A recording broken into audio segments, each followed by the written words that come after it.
Welcome to Momentum Monday. Today is January 21st, 2024. The S&P 500 finally closed at new all-time highs, exceeding its level from late 2021. And what matters even more is that the index continues to make a series of higher lows and higher highs, or in other words, it's in an uptrend. Tech stocks continue to notably lead, especially the so-called Magnificent Seven minus Tesla. They're all up anywhere between 5 to 20% year to date. Obviously, NVIDIA, AMD are leading the charge. The two biggest beneficiaries of the AI frenzy.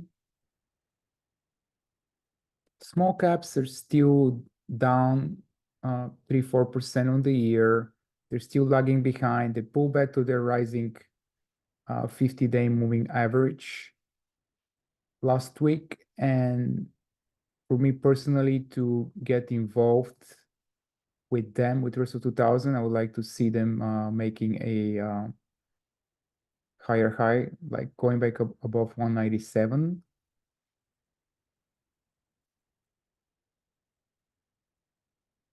Earnings season has just begun.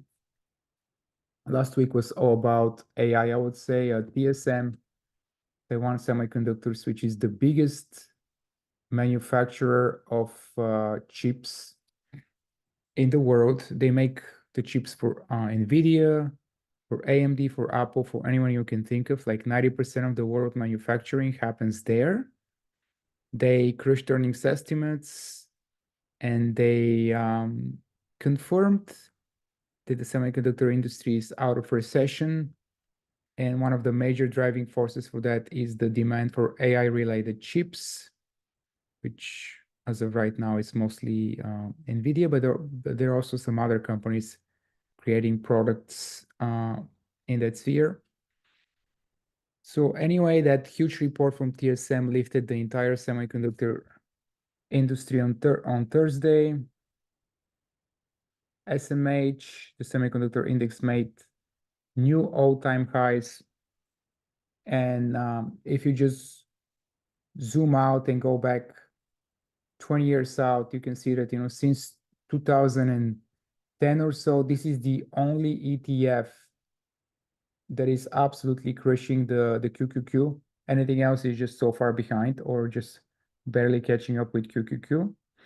So it's been one wild decade for semiconductors, and it just, with AI and spatial computing, it seems that we'll see more of it.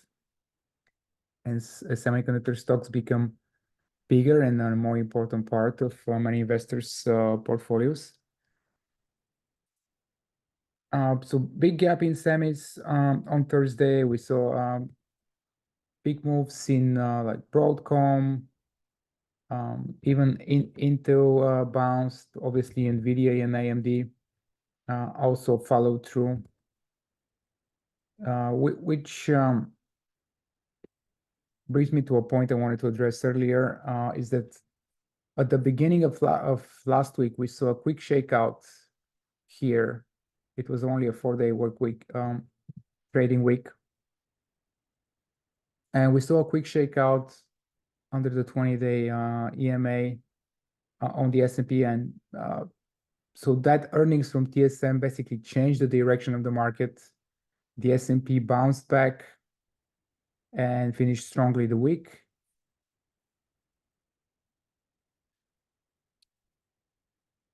And then the next day on Friday, we had another huge report from an AI-related stock, Super Microcomputer. They crushed estimates again, raised guidance, and broke out to new all-time highs, and they just kept going up the entire day. If you just pull up like a short-term chart, like let's say like a 5-minute chart, you can see that they just kept going up and up and up above their 20-day period moving average on a 5-minute chart. So super strong uptrend. They just kept rising the entire day. So AI is still the hottest topic in the market, and it seems it's bringing a lot of growth to many companies. And now that Apple is releasing their Apple Vision Pro, it seems that spatial computing might become another hot topic. And guess what? The biggest beneficiaries again are many of the Magnificent Seven, like Google and Microsoft and Amazon, and they're all continuing to either set up for potential breakout, just like Amazon is here, or they just continue to make higher lows, higher highs, and lead the market high. Obviously, Nvidia, big beneficiary on spatial computing, but also some smaller chips like Form Factor also closed at new 52-week highs, not too far from new all-time highs. But also some of the smaller companies like Yonq, or if you're more conservative, you can just consider an ETF like Quantum. So we have a bunch of reports next week.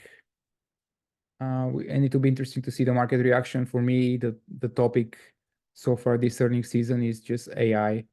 Any company that is remotely related to AI is crushing earnings estimates, and the market is rewarding that.